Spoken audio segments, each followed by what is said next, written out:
The following is a special presentation of Tony Kurre Radio.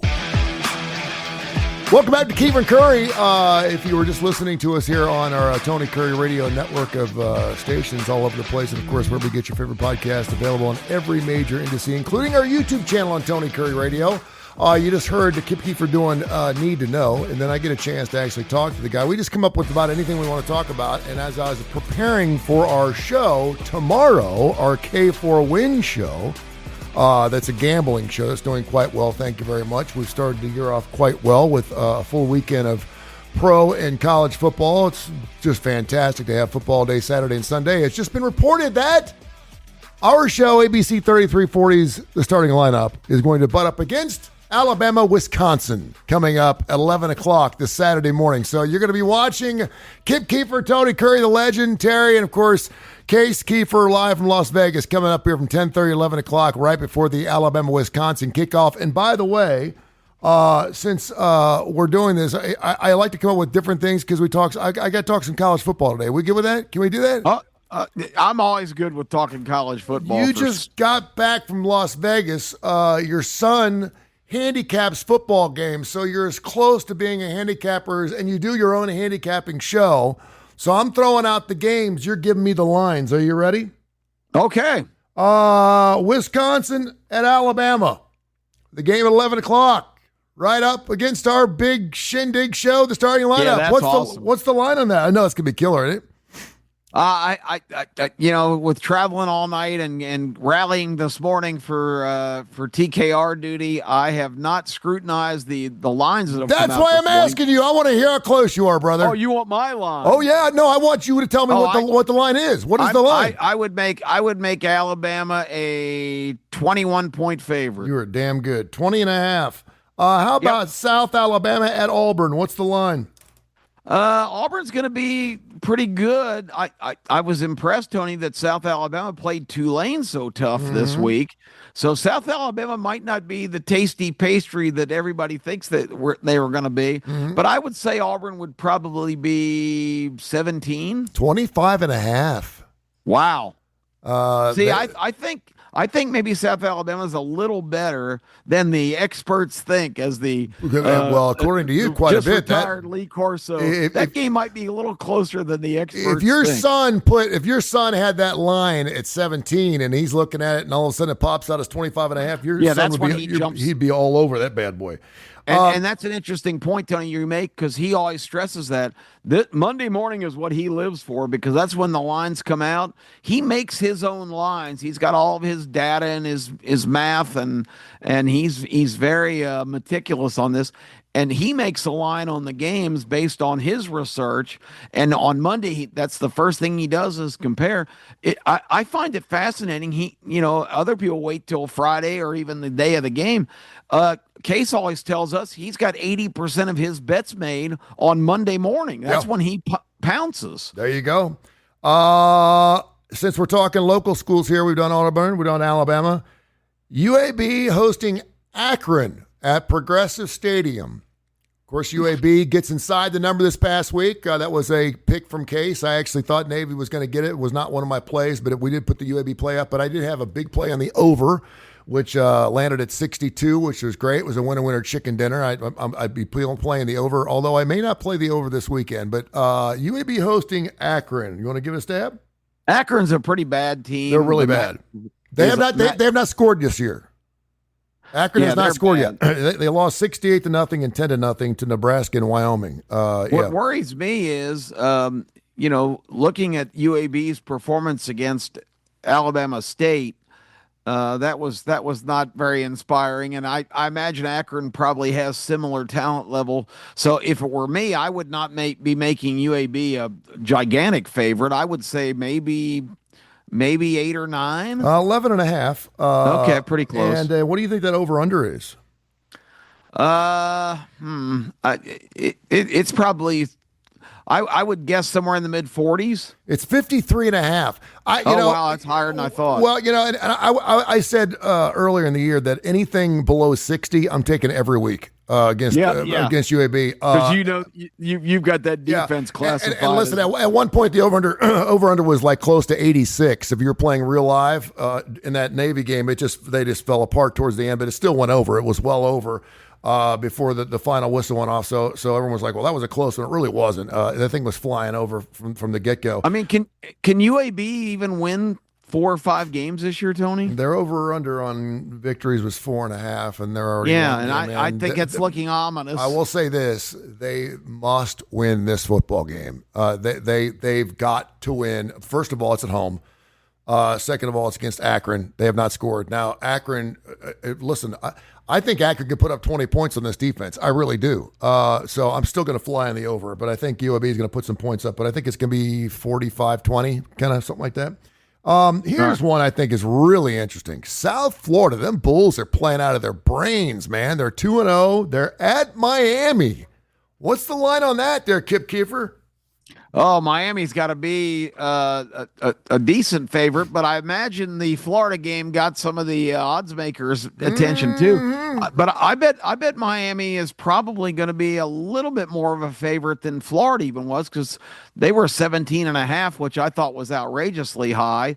Was definitely in the South Florida camp this week. I didn't really predict them to win the game outright. I'm going to say Miami's going to be 20, 21? 16.5. You're close. Okay, well they did water it down. It's about where it should be. I mean, at some point, South Florida, you got to go. I mean, they just keep getting disrespected. They keep coming back and playing these great ball games against these killer schools, and now they've got another lineup against Miami. Speaking of a killer lineup, Notre Dame, of course, they lost their first ball game. Now for game 2, they're going to play A&M, the 2-0 Aggies. Notre Dame's at home. A&M at Notre Dame. What's the line? Notre Dame's probably 7.5, which I think's absurd. 7 is right there. It's 7. Yep. Yeah, spot on. You think that's too high? Because watch out! Don't sleep on this Texas A&M team. They got a lot of people back. They've got an experienced quarterback, which a lot of teams can't say that. Marcel Reed played a lot last year, doing some great things. I'm gonna go ahead and declare this is my first upset alert this week. Yeah. I think the Aggies can go in there because remember I said I thought Notre Dame was being way overhyped in the preseason. I didn't think they'd win at Miami. They did not. Although Miami tried in Mario Cristobal, their head coach's great ability to do this, to give the game back to them when they had total control of it.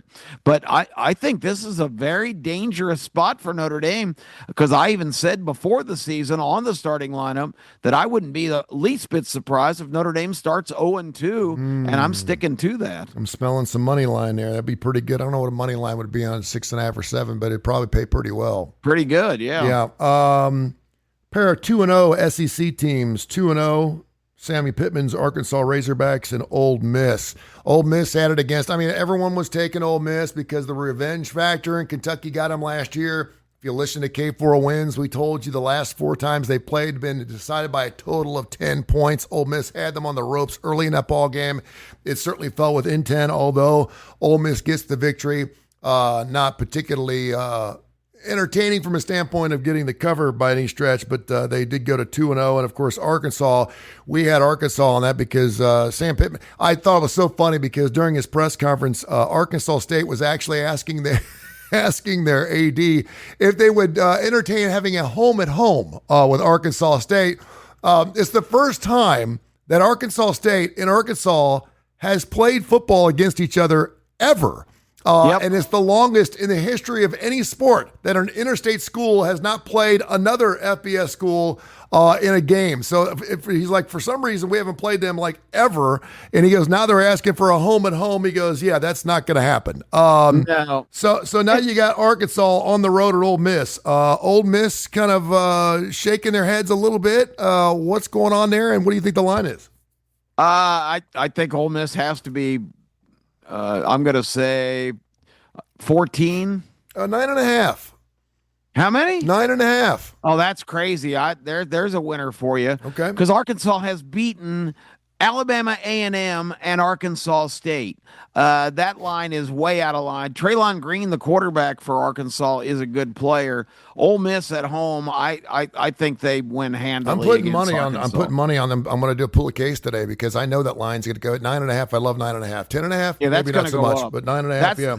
That's a great example of what we just were talking about because I don't know that line is, to me, that's off almost a touchdown. Yeah, another SEC matchup, Vandy at South Carolina. My Gamecocks, who I've got going to the playoffs, are hosting the Vanderbilt Commodores, who I have bet against this year. One time I've won some money against them. What do you like in that game? Let's talk about Vanderbilt. I mean, what an incredible job in the last 2 years Clark Lee has done. Yes. He was if folks don't know about Clark Lee, he was defensive coordinator at Notre Dame. He was a Vanderbilt graduate. When Mason, the coach, was fired a couple of years ago, they reached out to him to come home and coach the team.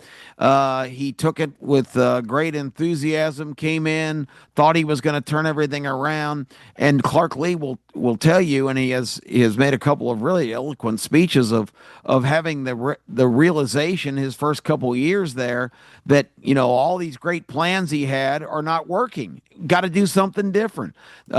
He thought he was going to come home and be the conquering hero, and he realized he had 1 foot out the door because they were getting drubbed every week. And Clark Lee did something, Tony, so innovative last year when he saw.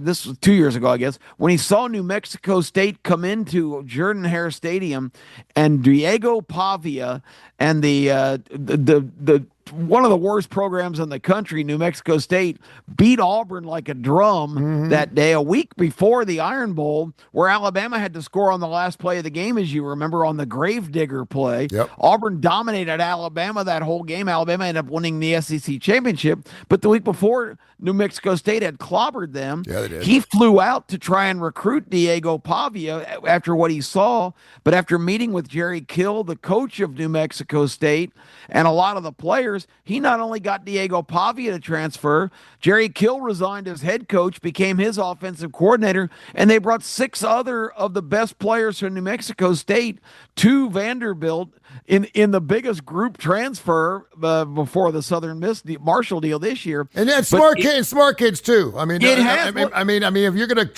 you can't just transfer to Vanderbilt to play football because you want to. You have to have the grades to get in. That's amazing. Exactly. And look what they did on the road at Virginia Tech on Saturday. Yeah. Virginia Tech played South Carolina really tough, right down to the wire, in Atlanta in the kickoff game a week ago Sunday. Vanderbilt goes up there and gets down 20-13 at the half. They end up winning 44-20. They shut the Hokies out in the second half in their Lane Stadium in Blacksburg, which is impossible to get to, and many teams have suffered terrible fates there. Vanderbilt is not Vanderbilt anymore, Tony. The world's upside down. The Commodores are the real thing. I think the South Carolina Vanderbilt game is going to be fantastic. I'm sure South Carolina's double-digit favorite. It is 5.5. Oh, well, see, Vanderbilt's getting respect now. You're getting some love. I would have to go the other direction there and take the Gamecocks at home. As much as I respect what Vanderbilt's doing, that's a tricky line. I thought it would be 12 or 13, so I'm way off on it. My line and that line are way off. Yeah, that Vautech loser, by the way, was the only loser that I've had so far this year in the starting lineup. I'm 5. I know I'm doing pretty good. I was 2-0, and I was feeling good about that. And like you said, they were up by 7. Man, that is one of the. When they're doing Enter Sandman, I mean it's almost like it's almost impossible to pick against Vautech at home just because of the way that stadium gets, and they come out with so much adrenaline in the second half, it just kind of falls apart. And well, I mean that just shows you this is not your run of the mill Vanderbilt teams. Clark Lee is doing an amazing job. I mean, dare we say that Vanderbilt, who will of course will play Alabama and Auburn both this year again. Vanderbilt is Alabama, the state of Alabama's daddy. Diego Pavia is 3-0 against Alabama and Auburn in the last 2 seasons. This was supposed to be Billy Napier's, I don't want to say come out year because he's been there for a while. But everyone, I think the over-under was 9.5 on victories, which is pretty doggone high. Maybe it's 8.5, somewhere around. Anyway, they're expecting them to win about 9 ball games at Florida. Yeah. Which you win 9 games in the SEC, you're doing something right. Now they go on the road against Brian Kelly's LSU Bayou Bengal Tigers. What is the line in that game? LSU's, after the disaster with South Florida, I'm going to say LSU's, let's say 8. Well, you're close. 9. That's a lot to be given up in that spot too. That's like, again, that 10-point line is like really, it kind of tells you. Because LSU did not look good on Saturday night against Louisiana Tech. Now that Tony, you always hear people throw terms around, and a lot of people don't really know what they mean. That game for LSU was the ultimate sandwich game. Yep. They open at Clemson. They have a resounding win. They get Louisiana Tech at home, and then they got Florida coming in. Louisiana Tech, for those kids playing against LSU, that was the Super Bowl. For LSU, it was, we're playing Louisiana Tech. And they struggled, and they didn't play very well. But it was kind of a sandwich trap game, and they've survived it. Now they got the Gators coming in, but man, this Gator team, we mentioned South Florida too. You know, their coach is named Golish. Nobody's ever heard of him. He was an Ohio State graduate, played football there, but he is. Can you take a wild guess where, and I can't think of his first name, where Golish was born? Moscow, Russia. I was going to say Poland, so I was close. Yeah. Polish and Golish. Golish. He was actually born, and he wasn't an American there. He was born of Russian parents. They immigrated to the United States legally when he was 3 years old. He and his brother. So with the success and the way he's turned South Florida around, I'm wondering if athletic directors are having a search as we speak of potential great Russian coaches that can come to the United States. Because Golich now has made himself a hot property. I even hear Florida fans grousing. Of course, on my Sunday morning show on Jock's Radio here in Birmingham, last week it was the world's coming to an end because Alabama lost to Florida State. Now everybody's back in love with the Tide after winning 73-0. But now Florida fans are calling, goes, we need to get this Golish guy to come and take Sunbelt Billy's place. So it's amazing how you just can be just catapulted to the top of the mountain with one big win. The knee jerk in the first few weeks of a season is always good. It's unbelievable. So the swing. So I've been talking about smelly fishes my entire life. This is when you see a line, you're like, this is smelly fish. Like you see the line and they're begging you to take one side, and you on paper, there's no reason why you shouldn't take the other side. That's why you should have Case Keefer in your back pocket every single week on Tuesdays and Fridays, 10 o'clock Central Time, right here on Tony Curry Radio and on the Coastal Digital Sports Network. There was a smelly fish this past week. Illinois was giving up 2.5 to Duke. And by the way, do you know what the Duke quarterback is making this year in NIL money? I do not. What's that Duke's name? Mechie. He's making $7.5 million this year to play quarterback at Duke. That is lunacy. He made $0 last year, and he's making $7.5 million at Duke. And so I'm seeing Illinois come in to Duke land there, favored by 2.5, 3, and they're 11th in the country, and Duke's not even sniffing the top 25. And I'm thinking to myself, they're begging me to take Illinois. So we stayed away from that game.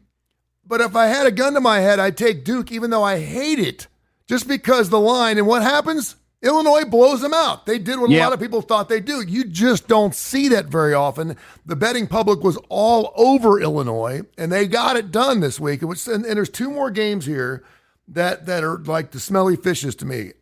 Georgia's going to play Neyland Stadium in Tennessee this weekend. What's the line? Because Georgia was subpar this weekend, I think it's going to be tighter than you would have expected. I bet Georgia's only about a 3-point favorite. You're spot on, 3.5. 3.5. And I can tell you right now, the betting public, the public will be, Johnny Q will be all over Georgia in that game.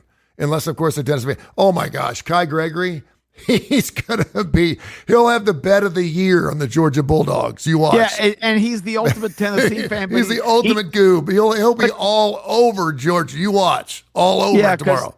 And Kai's typical of I'm gonna tout the other side because then if I'm wrong, then I'm not really unhappy. Exactly. So that's probably not the best methodology. Yeah. Maybe if you have a conflict in a legal case, you have to step down. Disqualify yourself from hearing it. Maybe on real allegiance teams, that's the policy we need to put in a K4 that you have to recuse yourself because you can't be objective. Yeah, no doubt. And then you and I kind of got into it a little bit on K4 wins. Was it last week, the week before? We were talking about the Clemson Tigers. I had them winning a national title, and you were talking about, hey, look out that game there at Georgia Tech there, week 3 is going to. I said, come on.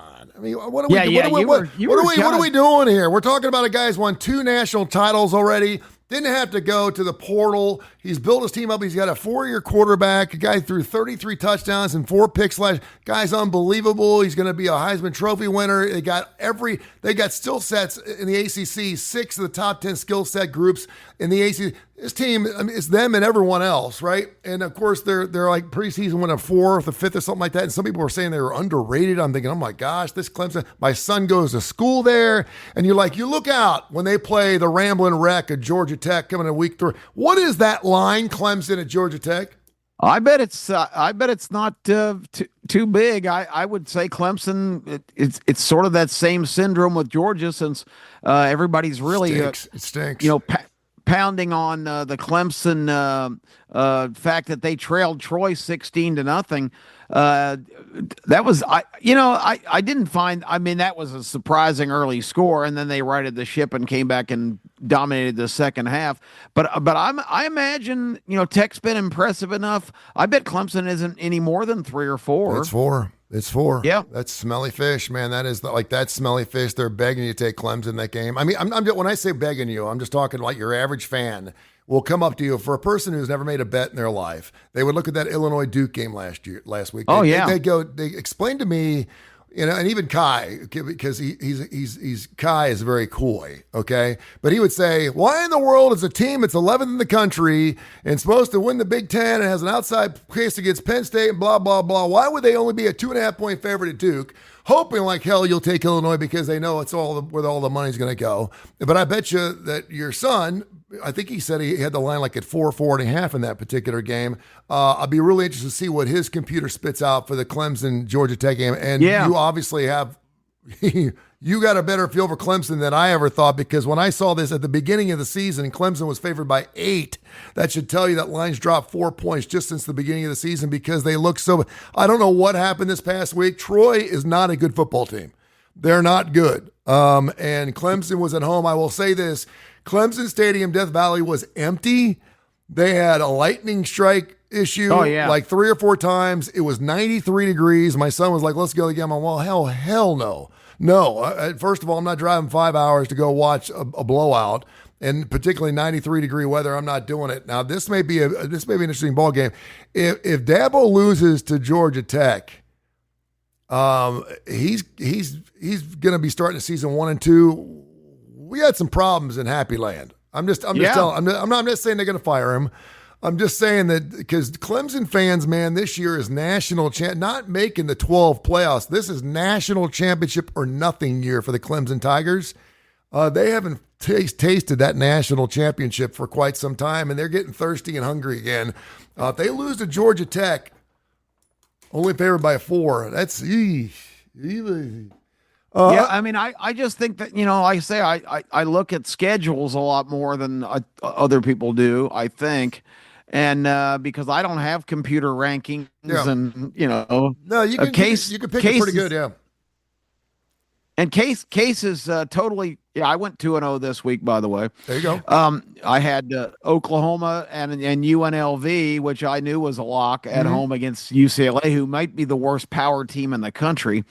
But anyway, doubling back on that, I look more and it my system. I'm not trying to justify it, but it's what I do. I put a lot more emphasis on home and road games. I think road assignments are daunting in a lot of cases, and just historical matchups. And my biggest complaint with Clemson this going into this year, everybody was talking about how much productivity they got back, but it just stuck in my mind the two really big time teams they played that are national championship contenders, Georgia and Texas last year, basically beat Clemson like a drum. Yeah. So having the same guys back is good from the experience standpoint.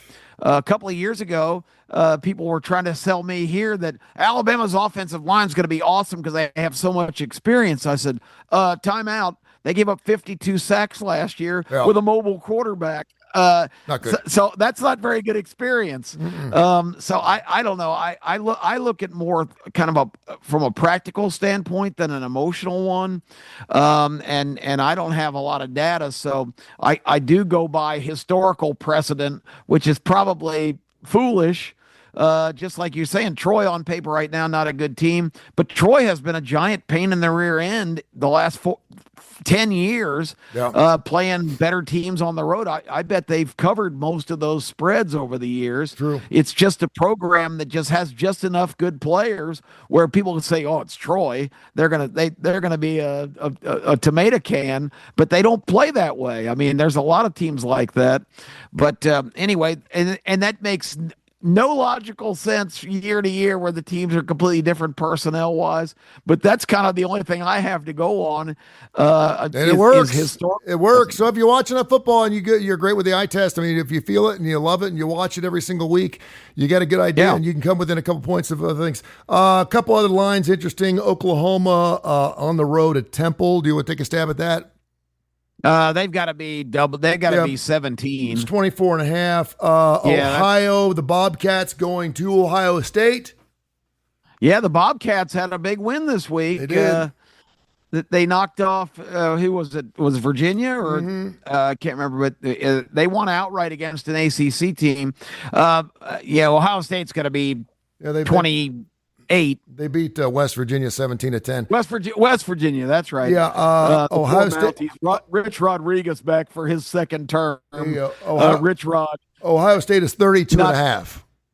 32. 28. I was a little conservative. And then UTEP at Texas. A couple of Texas teams. That's nice that Texas will be hosting UTEP. You remember when the Miners used to be kind of good? Did Mike Price go to UTEP for a while? Was it Mike Price? He did. He went to He went after Let It Roll scandal in the Let It Roll scandal in Florida at Destin at the SEC meetings where he had a little side practice with a couple of guests in his room, and they helped themselves to the Alabama University credit card while he was playing in the golf deal the next day. You can do that. You just can't let people know, Coach. I mean, and I just remember being on the radio, and I remember how his players. The guy hadn't even coached a game. His players were standing up for him. His players were like, dude, please don't, this is a great, coming from Wash State. I always wonder what would have happened if Mike Price would have actually become the coach. Yeah, because Rich Rod. Rich Rod was a coach too. Those are two. I know. Whew. I know. It's like, wow. And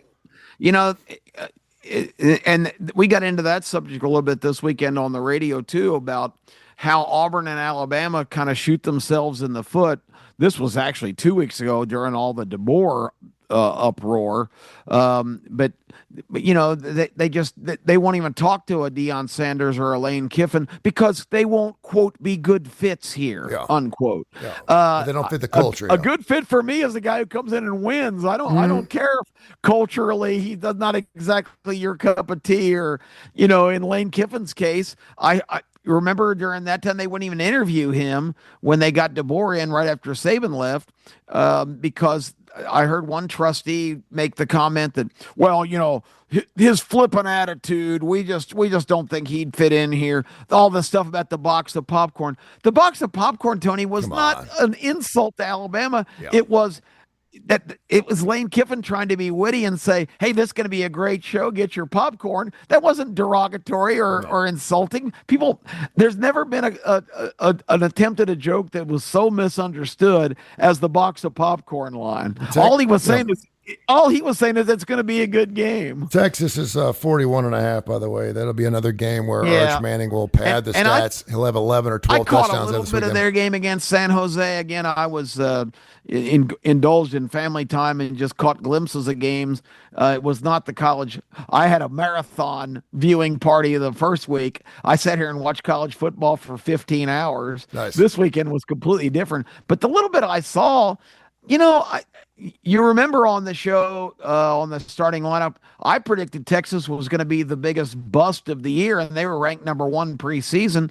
I think their schedule has some trouble spots, but I just don't like how Sarkisian's Texas teams play. They just don't seem all in to me. No, and they beat San Jose's 38-7, but I still think Arch looks funny. His footwork isn't very good. He's still kind of slinging the ball. Now there's a big rumor that his shoulder's sore and he can't throw overhand. So I don't know what's going on there, but I don't like how Texas really looked last year under Sark. I know. I'm throwing something out.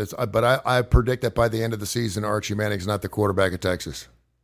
Wow, now that is breaking news. Well, it's either because he's banged up, because I've heard the same thing about the shoulder. If you can't throw the football, you can't throw the football. Period. Yeah. And he has thrown an awful lot of sidearm stuff. I think you're looking at the future at this point, because all it takes is a couple losses, and Texas is going to go, hey, listen, we're going to shelve this guy. Let's get him healthy and let's get him going. Maybe another year with a clipboard would be a good thing for Archie. Because listen, it's not fair what we've done to him.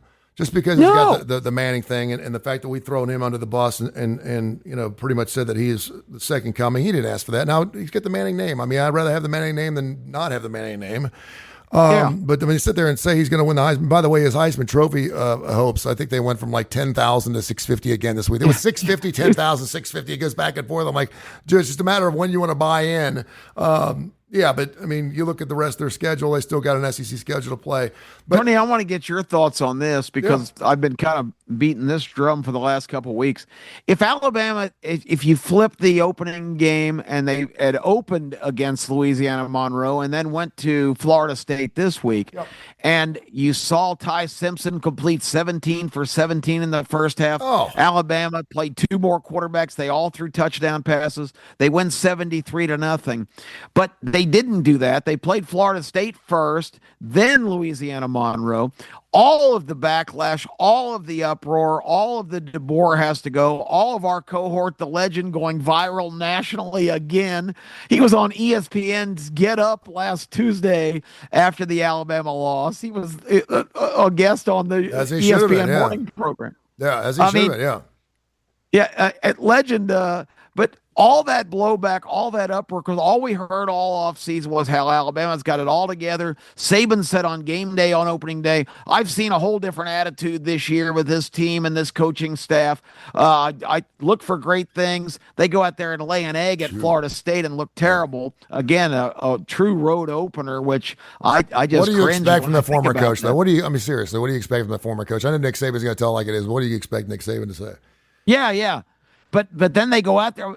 The point is they build expectations up to such a point that you knew the Alabama Nation was going to go absolutely berserk when they saw that Florida State game and what just a listless effort that was and how they just got beaten every facet of the game. But if those games had been flipped and you had the Louisiana Monroe game first, what would have been the attitude?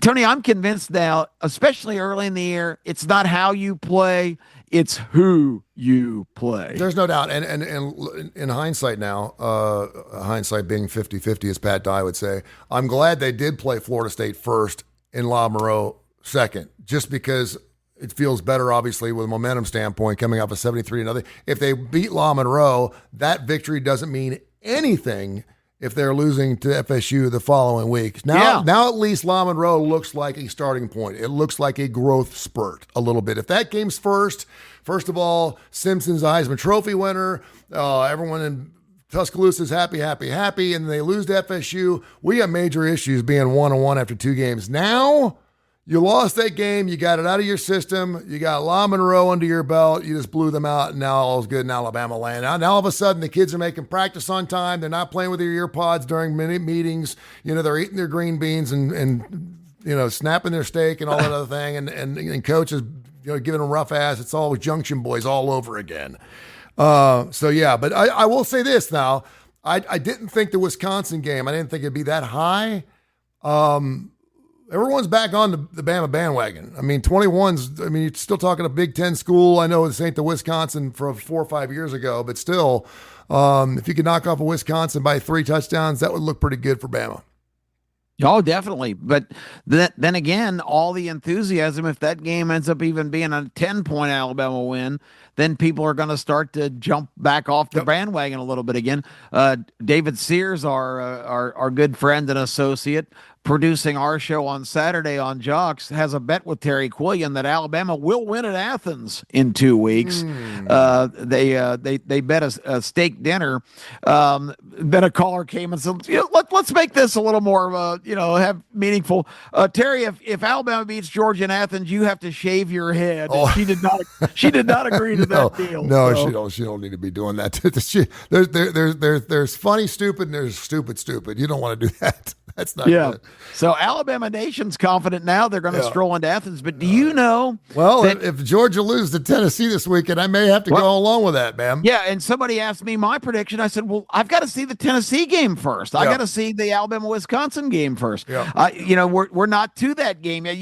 You can't predict what's going to happen, and there's a week off for both teams between these games too. So.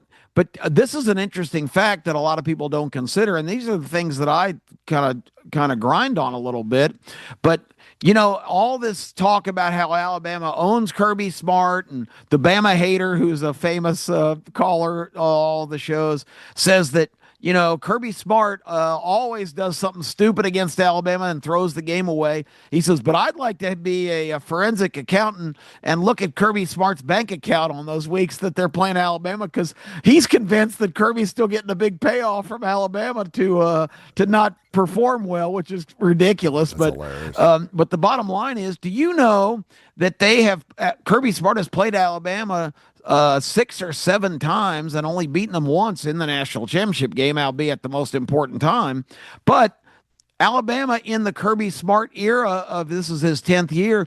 This is the first time that Alabama's ever played in Sanford Stadium when Kirby Smart's the coach. Wow. I didn't realize that. Wow, that's and Bama's usually done pretty good with all the Georgia Bulldog blackouts and stuff for the past. But look at Alabama on the road in recent years everywhere. Mm-hmm. So that's a big thing that creates alarm bells for me, because Alabama in Tuscaloosa has not had bad performances in recent years at all. But even the last couple of years of Saban, they lost a lot of games on the road. I don't know what the difference is when those guys get away from T-Town and Bryant-Denny. But Alabama has been a bad road team in the last 3 or 4 years, even before DeBoer. Tomorrow and Friday, 10 o'clock Central. Make sure you're listening up. Just go to our YouTube channel. Tony Curry Radio, or the K4 Wins YouTube channel. Check it out. It's fantastic. The show is going to be live also on the Digital Coastal Sports Network. And of course, you can also, we'd like to do things on Tuesday. We'll talk some NFL. We'll talk some college stuff tomorrow. Well, you and I've done that just so my prep is halfway finished for tomorrow morning. Yeah, that's great. So we're already ahead of the game. We've already got some good talking points for tomorrow. So you and I are done for the day. We're finished. But great stuff, my friend, and I will see you later this week for the starting lineup. And then right after the starting lineup is Alabama and the Badgers of Wisconsin. I couldn't think of a better way to start my Saturday morning. Yeah, leading into the Alabama game. That's as good as it gets, and our show's been fun. We've got some competitions going. And, Tony, if anybody's in the Birmingham area, for a final thought, tomorrow night, Tuesday, 5 to 7, Social Taco. We're going to have a big kickoff party for this football week. We're going to have free T-shirts, prizes to give away. We had a nice turnout for our first one a couple of weeks ago. Mm-hmm. Turning up the heat here, going to try to double that and have a big occasion. If you want to come and meet the famous legend, the Birmingham broadcast icon, hopefully we can get Tony Curry, send the limo for him, and other luminaries. We're going to have a big time at Social Taco. It's right there in the Soho complex. close to downtown, close to all areas. It's really centrally located. So put it on your calendar. Come say hello. Come talk some football. And if you want to be on the starting lineup, we're going to have cameras rolling. People can make predictions. It's your chance to make your TV debut, so don't miss it. Social Taco, Tuesday night, September 9th, 5 to 7. Be there. This has been a special presentation of Tony Kurre Radio.